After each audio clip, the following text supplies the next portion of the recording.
들어봤습니다. 자, 다음 주제로 좀 넘어가 보도록 할게요. 개별 소비세 인하가 7월에 종료가 되게 되면서 하반기 자동차 내수 시장의 판매 실적 절벽에 대한 우려가 좀 나오고 있습니다. 그런데 한편으로는 환율에 대한 수혜감도 있지 않을까라는 기대도 나오고 있는데 이 자동차 완성차 업체들의 전략 어떻게 잡아보면 좋을지 함께 살펴보도록 할게요. 먼저 자동차 수출 급감으로 국내 5대 자동차 업체들 요즘에 부진한 실적이 좀 나오는 것이 아닌가 우려감이 있습니다. 현황 먼저 점검해 주실까요? 네, 보시면은 이제 현대기아차가 오늘 약간 반등을 시도하긴 합니다만 그동안 지속적으로 하향 추세를 그리는 모습입니다. 국내 코스피 지수가 브렉시트 우려 완화로 2,000선까지 회복됐는데에도 불구하고 국내 현대기아차 완성차 업체는 52주 신저가에 근접해 있는 상황이죠. 기본적으로는 국내외적으로 자동차 판매 실적이 부진했던 데 따른 영향을 받는 것이다라고 보고 있고요. 특히 중국 시장에서 로컬 자동차 업체들의 경쟁력이 향상되면서 점유율을 계속해서 뺏기고 있는 상황입니다. 중국은 세계적인 자동차 시장이기 때문에 중국에서의 점유율 하락은 사실상 글로벌 점유율 하락을 의미한다고 볼 수 있습니다. 그동안 견조했던 미국 판매도 최근에 조금 주춤하고요. 유럽 판매가 비교적 선방해주고 있는 모습인데 전체적인 판매 부진을 만회해주지는 못하고 있습니다.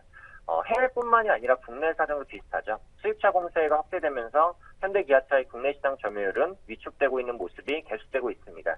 또 아까 말씀해주신 대로 개별 소비세 인하도 올해 6월을 끝으로 끝났죠.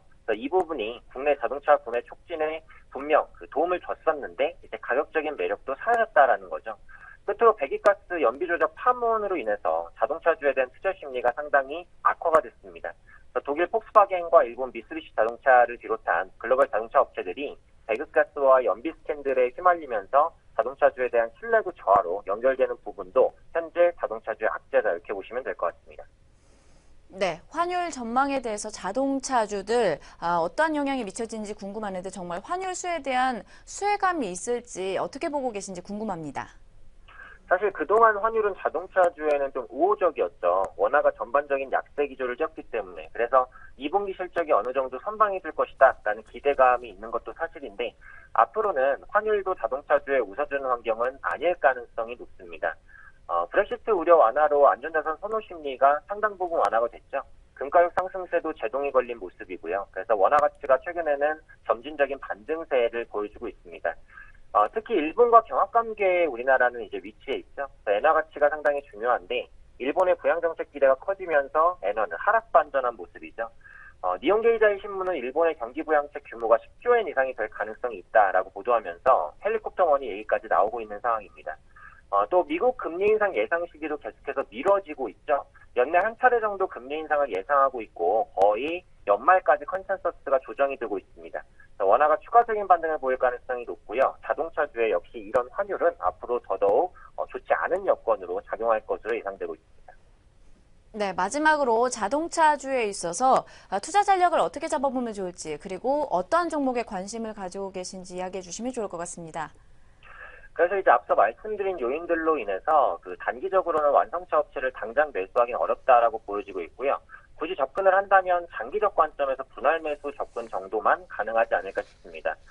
일단 지표 기준으로 보면 확실히 저평가로 판단할 만합니다. 현대차 기준으로 보면 PBR 0.5배, PER 5.5배 수준까지 떨어졌죠. 물론 PER이 낮다는 게 무조건 좋은 건 아닙니다. 성장 기대감이 그만큼 적다는 거니까요. 하지만 너무 낮은 PER은 주가의 하방 경직성을 가지게 하는 요인이 될 수 있습니다.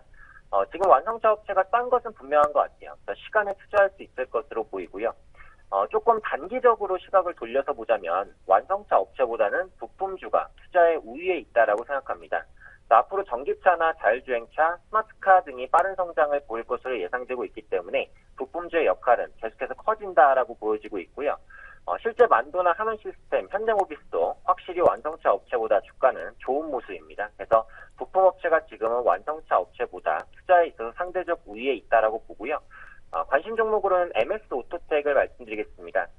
현재 시점에서 자동차 부품주의 포커스는 차량 경량화라고 생각을 합니다. 특히 전기차의 관건은 차체 무게를 줄이는 것이 될 것 같은데요.